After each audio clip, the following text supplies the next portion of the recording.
All right, what's going on out there? KKJ number 3. This is going to be our third workout. Again, the first 2 workouts, we're introducing new equipment. We're introducing new exercises. We are combining them to form individual exercise routines. And we are targeting major muscle groups with moderate to, and eventually through progression, higher intensity physical activity. Higher intensity exercises. So we increase your heart rate more, we break down more muscle mass to eventually build back up through protein synthesis that we support with a healthy diet. We're watching our diet, we're modifying our lifestyles, we are making new decisions. So this is going to be the third exercise, and I'm going to reiterate a few exercises that we've already done. I'm going to incorporate a couple of new ones, and I'll incorporate some new ones as we go. At this particular time, as you can see, I'm sweating. I've already warmed up. I went ahead and did a flexibility routine, a warm-up routine on my own, and I'm ready to go. So I'm gonna go ahead and I'm going to demonstrate each exercise, and then I will come back in later with commentary. Because of course I'm gonna come in mic'd up with commentary as well. Listen to what I'm saying, catch a few things here or there. You're not gonna absorb everything, and it's gonna take a while. It's gonna take experience to get good at what you're doing. But if you can get good at doing these workouts, they're very easy. You spend a half an hour to 45 minutes a day just on the resistance band part. You have time to walk. We focus on our major muscle groups and our joint stability, specifically with our shoulders and our hips and our knees and our ankles. That's what we're going to focus on with these workouts. That's basically what we're doing. So we want to get good at these things, and so as to control our body composition, control our heart rates, control our blood pressure, control our metabolic processes, and that's basically what we want to do. These next 10 exercises I'm going to go ahead and demonstrate, and then I'll come in later mic'd up with some feedback and recommendations for each. All right, so here's what I'm going to start off with. Remember, we want neuromuscular activation, and I like to specifically focus on neuromuscular activation in my shoulders, my rotator cuff. That's going to be my high risk muscle that we want to always ensure is strengthened to the best of its ability. And I want to neuromuscularly activate that joint, the muscles in that joint. We want those firing on all cylinders, so that we don't have any timing issues, we don't have any off-balance movement that ends up leading to a rotator cuff injury.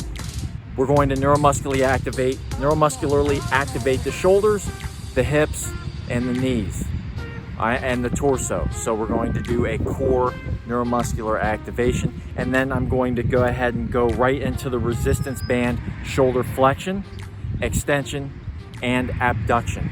I'll go ahead and demonstrate all 3 of those exercises that we'll incorporate with resistance bands after our neuromuscular activation.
So for the first workout of the day, we have our shoulder extension.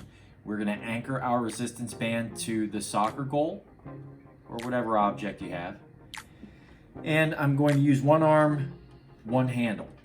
You can use two handles depending on your skill and strength level, depending on how well you can hit yourself while doing so.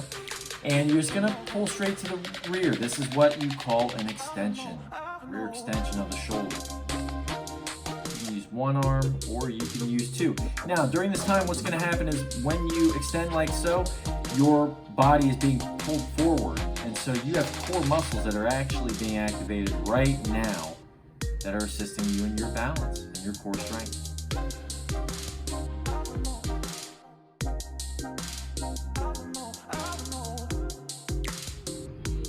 All right, next workout, we've got our shoulder abduction. So we just did our shoulder extension, straight into shoulder abduction. Remember, ab is subtract, ab sub, and we're going away from the midline in an upwards direction. We are working our deltoid muscle group, specifically in our traps, our trapezius muscle.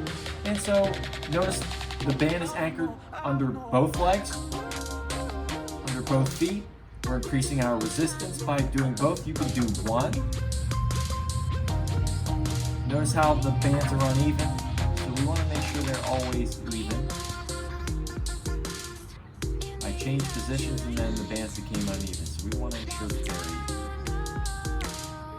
We want to get the same pull, reducing our risk of injury during exercise, right? We don't want to do anything crazy. Pull straight up, keeping your arms relatively straight. Breathing out during contraction. This is what it will look like from the side. Breathing out, breathing in, breathing out, breathing out.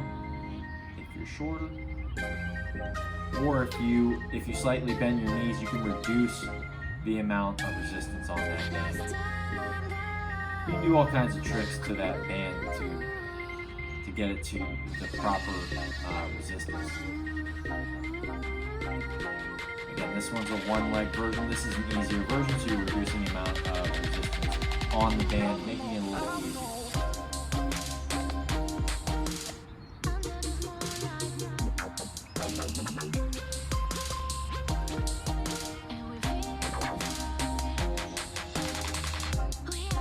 All right, so this is the opposite of shoulder extension. This is going to be your shoulder flexion, forward frontal shoulder flexion. And I'm anchoring the resistance band underneath both of my legs. And I'm pulling directly in front of me with my arms straight. We're working very similar muscle groups, but in this instance,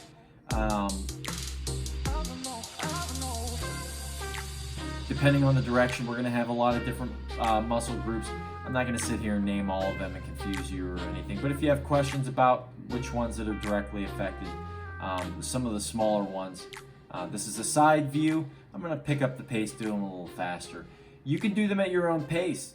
You do them faster at a higher intensity. That's actually a really great thing. We like to do that. We increase our heart rate and all that.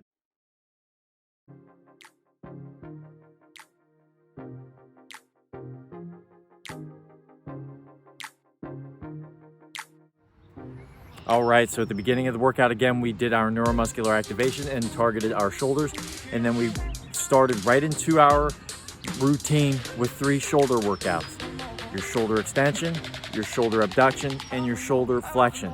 So we did all 3 of those. And just to reiterate, as I did in the commentary, we can use different lengths of the resistance band. We can anchor the resistance band to the ground with 2 feet or 1 feet, as I indicated in the commentary. And in the demonstration, we want different types of resistances for different workouts. And as you get to know yourself, as you get to become better at your workout, you get a better feel for what you can use and you can breeze right into it. So these workouts aren't going to last as long. You become more focused into what you're doing and you can get these things done in a timely manner. And they're more effective when you do that. That's why we put these things together in an organized fashion so that we can keep our heart rate going and go from one exercise directly into the next. All right, so for the next one, since we did neuromuscular activation and then targeted our shoulders, we're going to go straight into our hip manipulation. I'll go ahead and demonstrate, and then I will come back on mic'd up and give some commentary to go along. All right, so again, this is our bread and butter. You're going to see this pretty much every day. We're going to have our hip manipulation exercise, and this is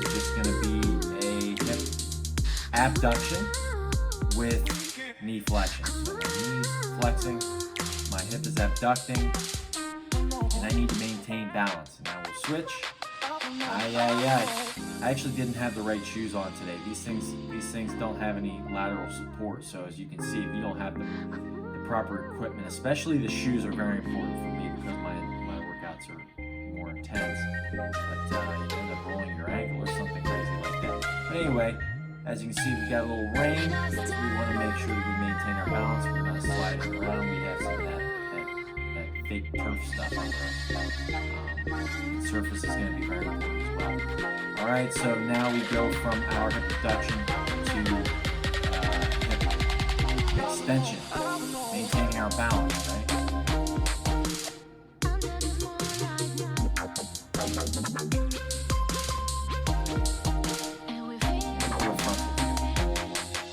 So we're flexing the hip. This is our hip manipulation. Hip flexion, hip abduction, all kinds of hip stuff going on today. So this is what we want to do for our balance and core strength.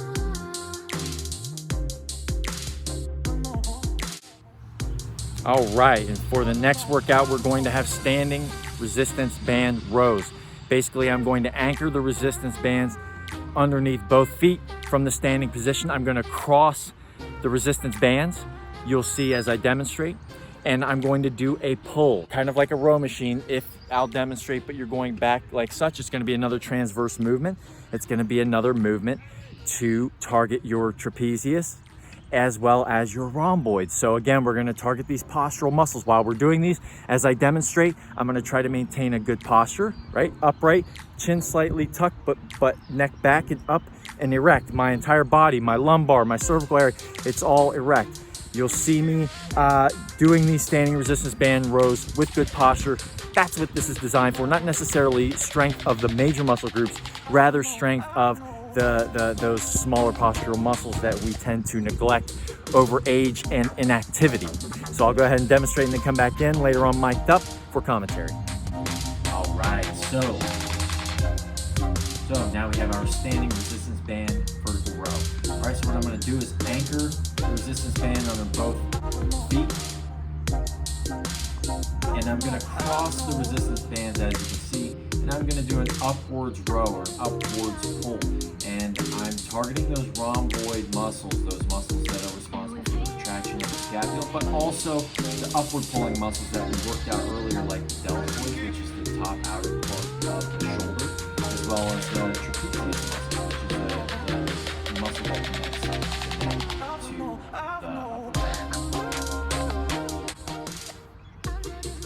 All right, so for the next workout, finishing up from our hip manipulation, we're going to do resistance band exercise again. This time we're going to anchor the resistance band to an object, and we're going to do a reverse fly. So a regular fly would have to do with our pecs, where we're moving here.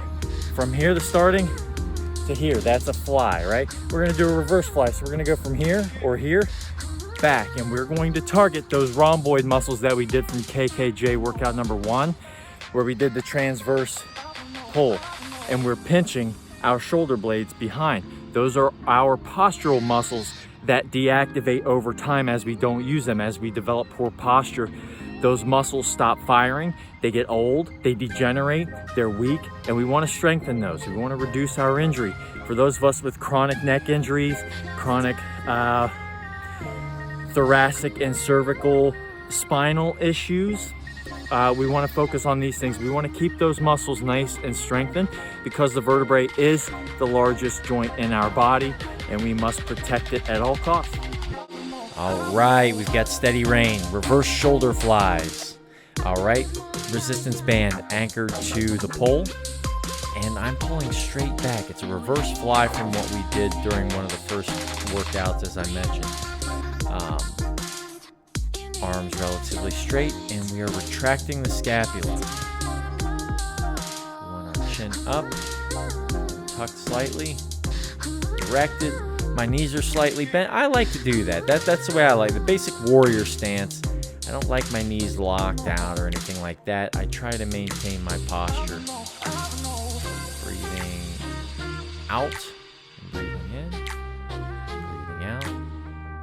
Proper breathing technique, right? Perfect. All right, you definitely should have felt fatigue after that, especially in the upper body, your deltoid area. The rhomboid muscles, after you work with them for a day or so, you may have some fatigue. Over time, those things will become stronger. We become mindful of our posture, so even when we're not working out, we're just hanging around in the office or wherever the case, you're gonna keep your posture up, all right? That's gonna be very important. So the next workout we're gonna do to assist that is the anchored resistance band twist. We did this on the first workout. We're just going to practice it again. You're gonna anchor the resistance band to an object, and you're going to either assume a kneeling position and twist, targeting our core, our abdominal area, our obliques, excuse me, and we are going to stand and demonstrate as well. So we will do a kneeling version and a standing version. If you have too much undue pressure on the meniscus and the knee, I recommend doing the kneeling position. It will alleviate pressure for that. Me personally, again, as I explained before, I like the dynamic movement of incorporating the hips into my exercise routine. That's because I train to fight. So I'm not going to just isolate one muscle group. I like to do a lot of dynamic movements. But for instructional purposes, I'll do the isolated. So again, anchored resistance band twist. All right, so for the next workout, the kneeling standing core twist, we did this for KKJ number 1. We'll do it again. And we're gonna anchor the band once again. We wanna keep notice how my head doesn't necessarily go completely with my body. I'm kind of off in La La Land on a swivel. But my arms, my hands are directly in front of my chest. As my chest twists, so too do my hands, and the band is forced to follow. I'll do it standing. I'll have a little bounce from the standing again because I fight, or train to fight anyway. I like to train that way. More of a dynamic movement, but as you can see, we're trying to go straight across.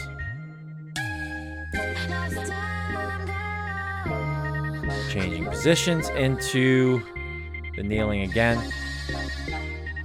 You get the picture. It's very simple. I'll do it from the standing in a second as well, but I'm going to go ahead and cut out for the rest of this workout. You can watch it, take with it what you will. The kneeling standing core twist.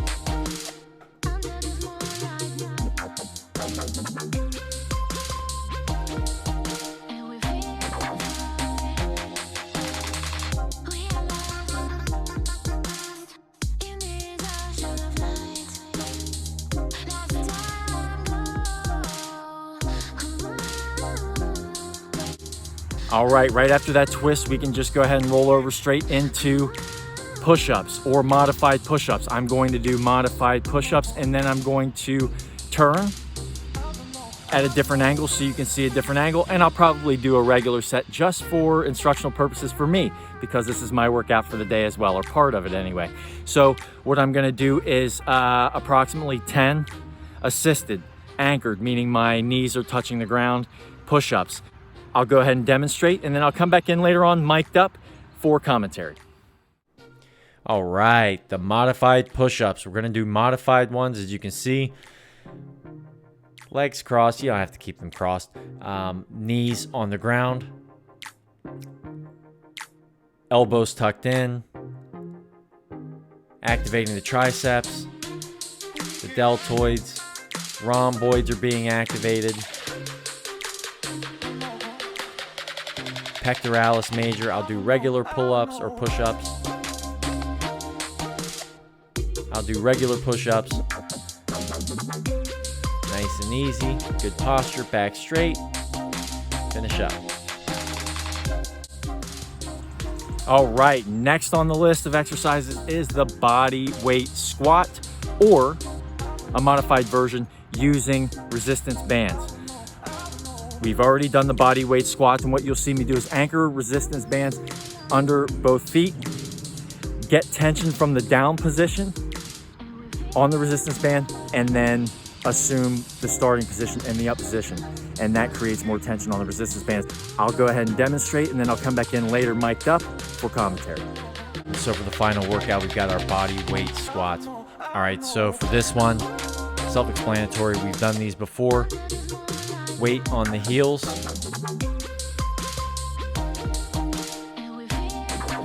Back straight. Bottom parallel to the ground with the hamstrings. This is a modified version if you feel up for higher intensity. We use the resistance bands. I'm gonna go ahead and anchor the band under both legs, and I'm going to start in the down position and then inch my arms or inch my hands up the resistance band to create more resistance. Higher intensity. 10, 15, 20, 25 more pounds. Same technique. Or you can go a little more shallow and not go all the way down to 90 degrees. But we want to keep that weight directly above our heels. Drive up with the heels.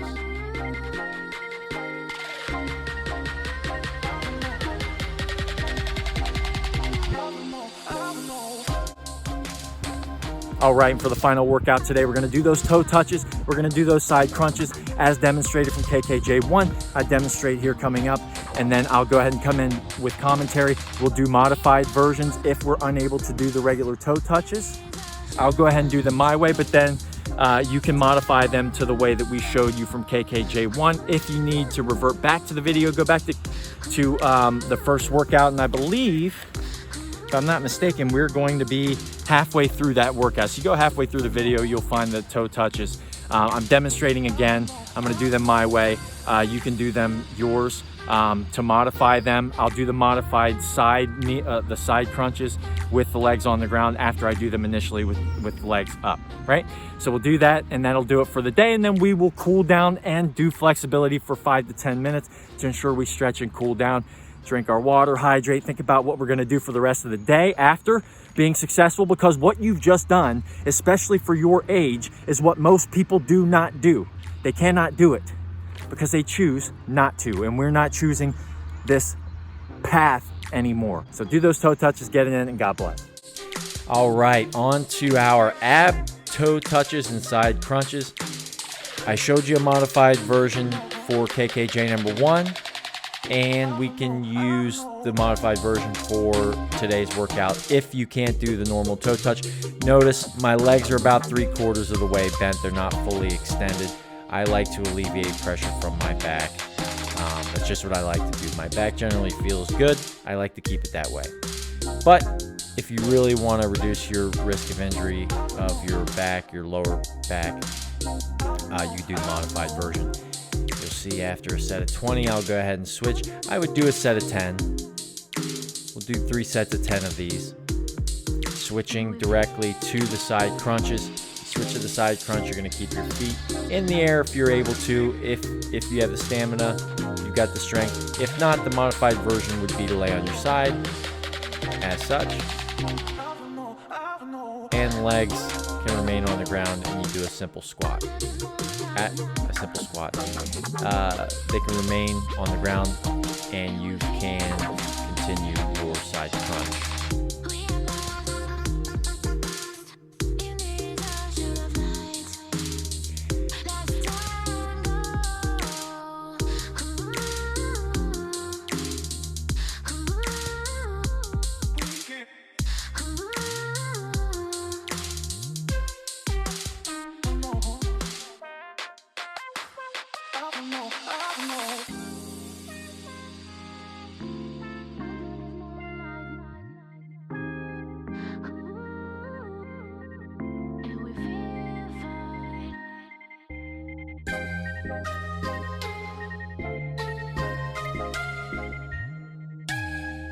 Last time